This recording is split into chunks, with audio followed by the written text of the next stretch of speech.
Hi everyone, this is Kashyar in Sri Lanka. I've been here, I don't know, maybe 3 days, maybe? And I'm experiencing jet lag for sure. So it's 3:30 in the morning right now, and here, and I'm just awake. I mean, I'm trying to stay I'm trying to stay awake when the sun is out and go to sleep when it's dark, but it's very tough on the body. My body is still in Virginia time. It's actually in between Virginia time and Sri Lanka time. So that's a challenge. You know, I've done this before. I've been to Sri Lanka 5 or 6 times. You know, I know the drill. I know the body is going to adjust, no problem.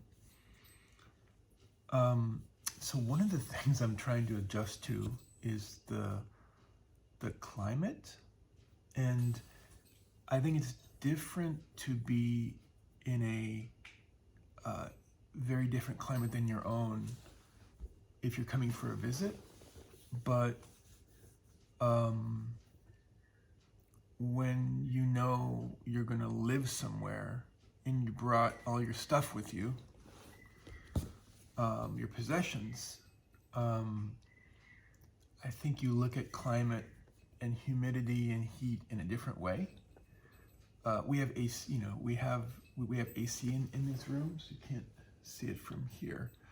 They're ceiling units. They're things that go on the wall in the ceiling, like a rectangular shaped AC unit.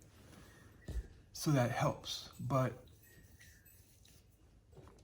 so I brought all my, almost all my musical instruments here, and I guess I'm trying to understand how to have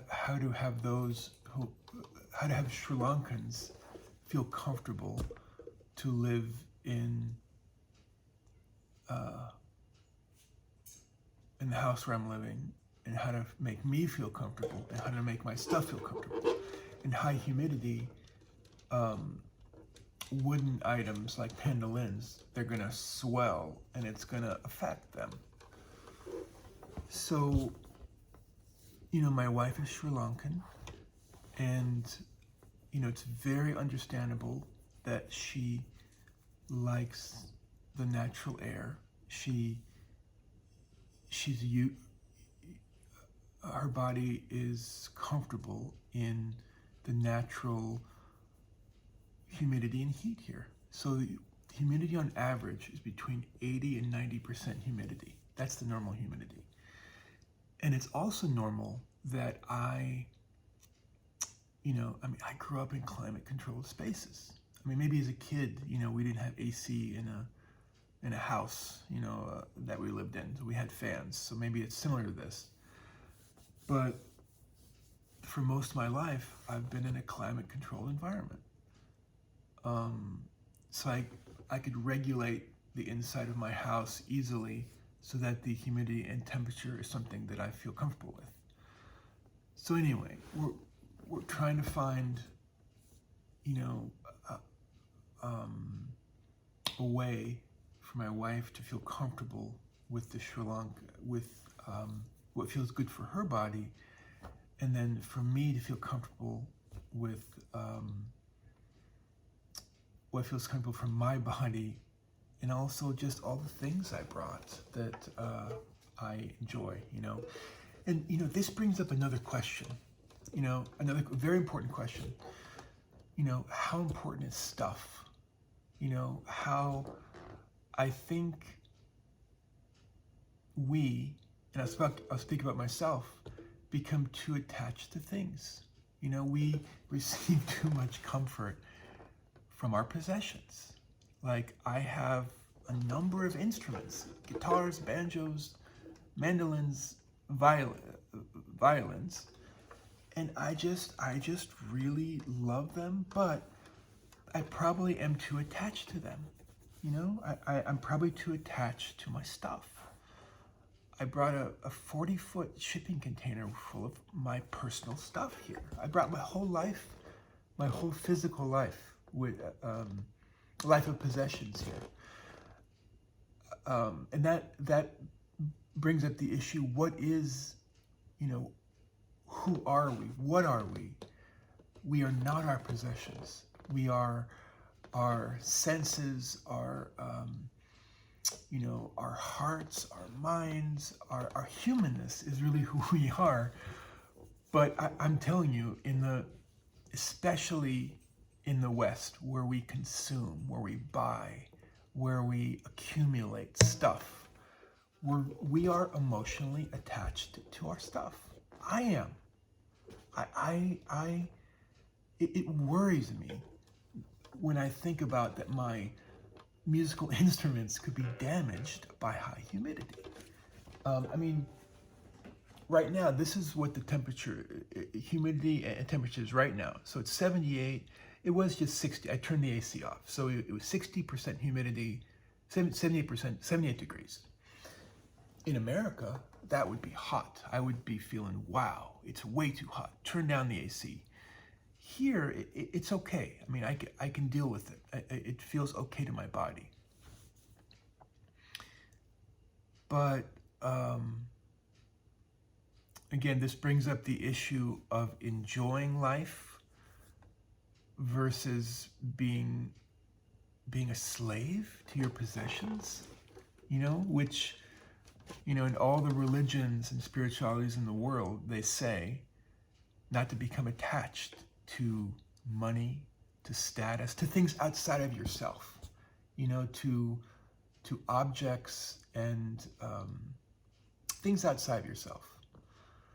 So anyway, this is a big lesson for me in, I guess, evaluating what's important, in seeing my attachments.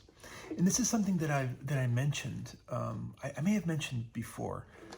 I think in something written, one of the benefits of traveling overseas, traveling to a place that's very different externally from your own and culturally, is you see yourself. You're out of your comfort zone, you're out of your habits, and you see how you live, what you believe.